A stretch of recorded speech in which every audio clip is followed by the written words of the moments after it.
Morning, everybody. It is Monday morning, and I just wanted to spend a couple of minutes here with our Mom's Monday Morning Minute. Last week, we talked about day starters and the verses that you can use to bring your thoughts into submission before you even put your feet on the floor. But today, I wanted to talk to you briefly about prayer.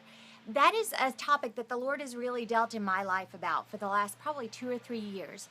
And I have studied and I have worked because prayer is a discipline just like any other discipline in your life, and it takes a strategy and it takes a lot of work and it takes a plan.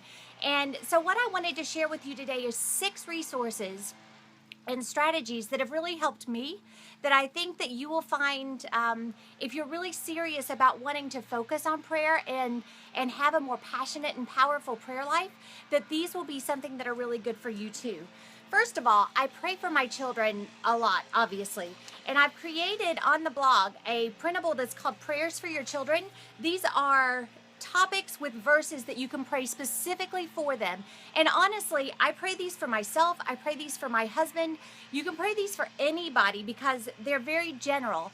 But I keep one of these over my treadmill so that as I'm walking or running in the mornings, I can look at it and pray and have that to direct my thoughts.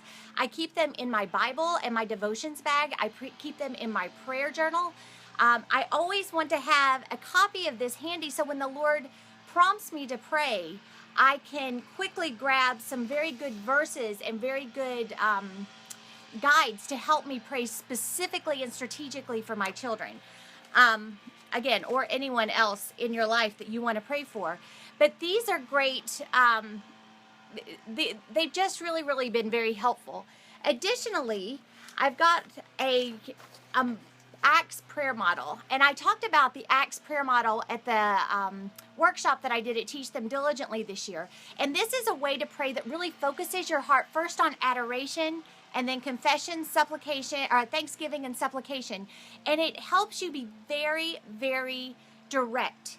And it allows you to not have your mind wander as much. It keeps me awake when I'm tired because I'm very focused on a specific thing. This printable here will help you with some verses and some description of these different ways of praying so that hopefully as you're building this habit, it will get you into it a little bit easier. Next, last year we created a family prayer calendar, and if everybody would download these, this would be awesome because these are ways that we can pray for each other through the year. And all I've done is I've taken a 31-day calendar and put a different topic that we can pray for each other, for our nation, for our families, for our teens, and so on.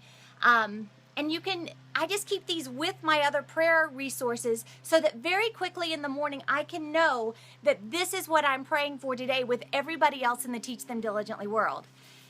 Then, when I was presenting some of these prayer ideas at a mom's retreat that we did at our church, I created a blank one and we passed it around within the ladies at our church, and everyone just wrote their name on a day.